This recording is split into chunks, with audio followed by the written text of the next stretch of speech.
Jean Shaw here, and recently I listened to an audio conversation held between some very successful network and internet marketers in which they revealed what they believe to be the 10 critical questions you should ask yourself before joining any home business opportunity. The conversation was obviously arranged to promote a specific product, but the questions could and should be asked whenever anyone contemplates spending their valuable time promoting a product or service. Here's the advice provided by the experts. Number 1. Is the product easily consumable, and if so, is it hard to quit? You need to ask this question because if you spend your energy recruiting people into your business, you want them to hang around and not jump from opportunity to opportunity. If the product or service is something people use and would use, irrespective of whether there was a business opportunity attached to it, they're more likely to remain in the business, providing you with a lifetime residual income. You need to consider whether the product is easy to sell and whether it stands up on its own. Is it competitively priced compared to other products in the marketplace? And is it something everyone wants or needs? Number 2. Is the opportunity virtual? If you have a product which is only available locally, you can't really expand too much as your opportunity for growth is restricted. Ideally, you want something available online so it has global opportunities and opens up a huge niche market. Informational products are great because there's no shipping or handling, the overheads are lower, there are no breakages, and the customer gets immediate gratification via instant download. Number 3. Does the product or service have exceptional value in the market? The internet has made it possible for people to easily shop around, and they need to get as much value as possible from the start. Also, they need to know what support they get after the sale. People want a return on their investment, especially if they can buy similar products at retail stores cheaper.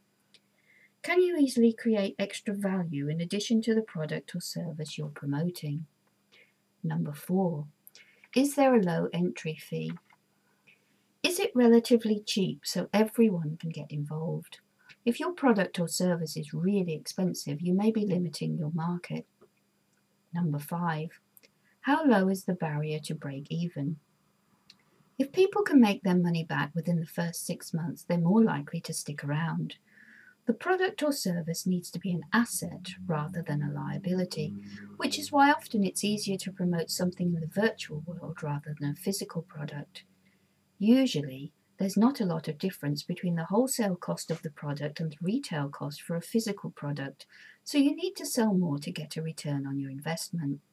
However, in the virtual world, once the product is produced, there are no real overheads, so you only have to sell 1 or 2 to get your investment back.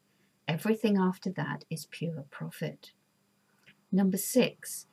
Is the product or service something you can get excited about? This is an internal feeling, but if you honestly believe in what you're doing and what you're offering can help other people, it translates externally and becomes infectious. Ask yourself, would you recommend it to your mother? At the end of the day, if you're a network marketer, the same product or service will be offered by many other people, so anyone not in your immediate upline or downline is your competitor. The same applies to internet marketers. Anyone offering the same affiliate product as you is your immediate competition. People buy you, so you must truly believe in the product or service you're promoting if you want to be able to influence people to buy through your link. Number 7. Is the business in a huge market space?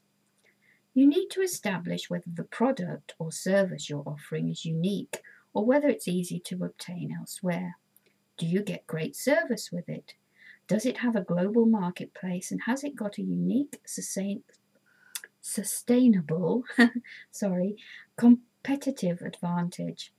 All of these are vital components for Warren Buffett, one of the most successful investors in history, and they should be for you too. Is the product or service easy to explain, demonstrate, or market? Does whatever you're marketing pass the elevator test? In other words, could you explain it from start to finish in 1 minute? Number 9. Can you trust the leadership?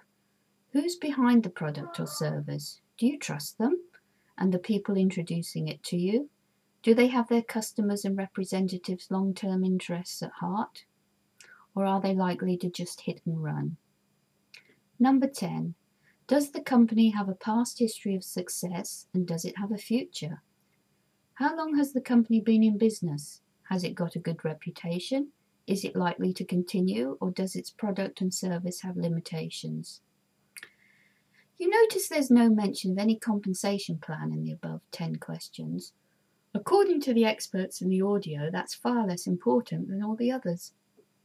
Since all the speakers involved in the audio were incredibly successful self-made marketers and know exactly what they're talking about, I'm inclined to agree with them. So good luck with your ventures. I wish you every success. Take care. Bye.